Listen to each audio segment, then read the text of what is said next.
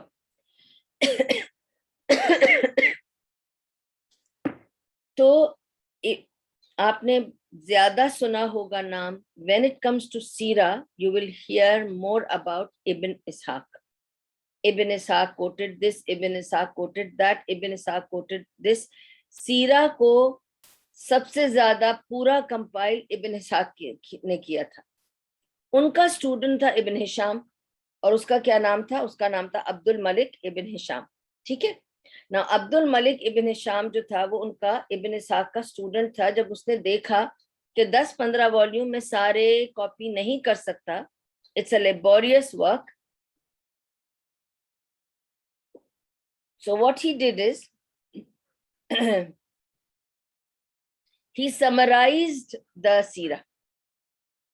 He summarized the Sirah because he realized that a lot of things were repeated and very elongated narrators, details were given, which was not required for everybody, you know, who's learning Sirah. Sometimes you just want to know what Nabi Sallallahu Alaihi Wasallam did or said, and you just want to know where you got it from. You don't want the whole chain of narrators. As long as the ulama have checked and authenticated, we are fine with that. Because it's not everybody's job. Okay? There are people who are assigned to do the authentication. They've authenticated that these narrators are all checked out, they're all trustworthy, we can take the hadith from them, and the hadith has been taken. So isnad is authenticated. As long as somebody is authenticated who is in charge and authority to authenticate, we are fine with that. So he compiled the 10-15 volumes, summarized it into 4 volumes. تو ابن ہشام کی سیرہ ہے جو ہم refer کرتے ہیں. ٹھیک ہے, because it is a compiled, summarized seerah. It was edited by him into 4 volumes, and it is known as Sirat al-Nabi Ibn Hisham. ٹھیک ہے, so it is a seerah compiled by Ibn Hisham. And it has been translated into English and French by, I think, Dr. Hamidullah. And it is one Sirah of Ibn Hisham is the most common, most famous, because it's in 4 volumes, it's easy to go through, and so on and so forth. Now, Ibn Hisham died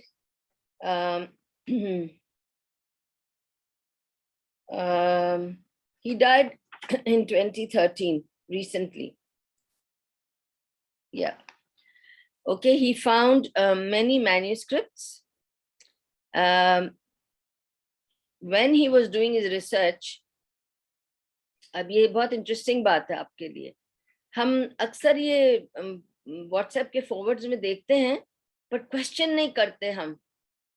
ابھی recently ایک forward گزرا ہے کچھ مہینے پہلے, اور وہ بار بار آ کے گزرتا ہے کہ برلن کے میوزیم میں there are manuscripts, the first ever written, hand written Quran.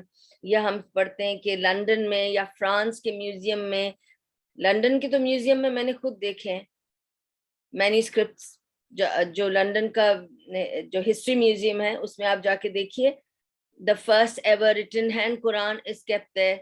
First manuscripts are kept there. So how did they get it? تو جب یہ ریسرچ کر رہا تھا ان لوگوں نے پتا کیا کہ ڈیو ٹو یہ جو کالونیزم چلا تھا نا کہ یہ لوگ جو کالونی بنا لیتے تھے اپنی, جیسے پورچوگیز کالونی ہو گئی, انڈیا کو کالونی بنا لیا تھا, اور جو بھی وہاں کی وہ چیزیں پھر جب وہ جاتے تھے وہاں کی کچھ نہ کچھ آرٹیفیکٹس لے کے جاتے تھے, اور ان کے لیے یہ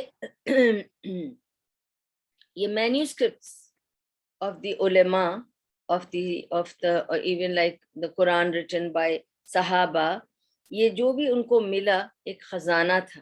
ان کو لگا کہ واو یہ کسی نے اس زمانے میں لکھا ہے تو یہ آرٹ ہے, اور وہ اسے چرا کے لے کے گئے. اس لیے آپ کو برلن کے میوزیم میں قرآن ملے گا, فرانس کے میوزیم میں ملے گا, لندن کے میوزیم میں ملے گا. ٹھیک ہے, تو جو بھی ان کے لوگ آئے ہمارے ملکوں میں, یہ عربیہ میں اور جہاں بھی سیریا میں جہاں جہاں انہوں نے اپنی کالونیز بنائی وہاں سے جو انہیں ملا اسے آرٹیفیکٹ سمجھ کر لے گئے اور اپنے میوزیم میں رکھ دیا. شکر ہے کہ میوزیم میں رکھا ہوا ہے, پر اس وجہ سے یہ مینیوسکرپٹس آپ کو ادھر میوزیم میں ملیں گے. ٹھیک ہے, تو in 18th century Germany had interest in Islam in the 18th century, and when Germany was taking interest in Islam, that's when they found these and they put it in their museum. Now, okay, then after that what happened was that Ibn Hisham, when he was and he found manuscripts of quarter of Ibn Ishaq's work in Berlin.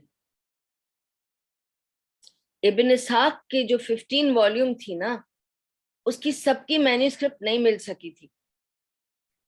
جب ابن ہشام study کر رہا تھا تو اس نے دیکھا کہ ان کے مینیوسکرپٹس برلن میں اسے ملے ابن اسحاق کے, and that's how he was able to find more history on Sirah. Can you imagine that he found it in Berlin, some of the manuscripts, quarter of the manuscripts about the Sirah of Rasulullah Sallallahu Alaihi Wasallam was found in Berlin, which was written by Ibn Ishaq.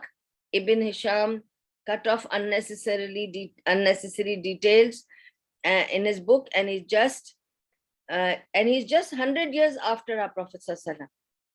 So he's closest, just 100 years after Rasulullah Sallallahu Alaihi Wasallam.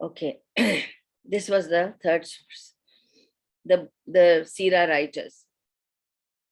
Okay, the fourth source is the Shamail, which I did it in the beginning. آپ کے ساتھ میں نے کیا تھا شمائل, that is the characteristics of Nabi Sallallahu Alaihi Wasallam, کہ وہ کیسے تھے, بال کیسے بناتے تھے, کپڑے کیسے پہنتے تھے, گھر سے کیسے نکلتے تھے, لوگوں سے کیسے ملتے تھے, دیکھتے کیسے تھے, ایکسپریشن ان کا ایکسپریشن کیا تھا, کیسے ایکسپریس کرتے تھے, غصہ, سیڈنس, خوشی, ایکسائٹمنٹ, وکٹری, ہر چیز کا ایک ایکسپریشن ہوتا ہے.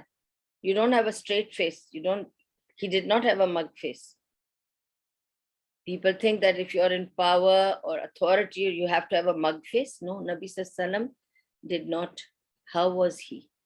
Ye Shamail, the characteristics of Nabi Sallallahu Alaihi Wasallam, and the Shamail are given by Imam At-Tirmidhi.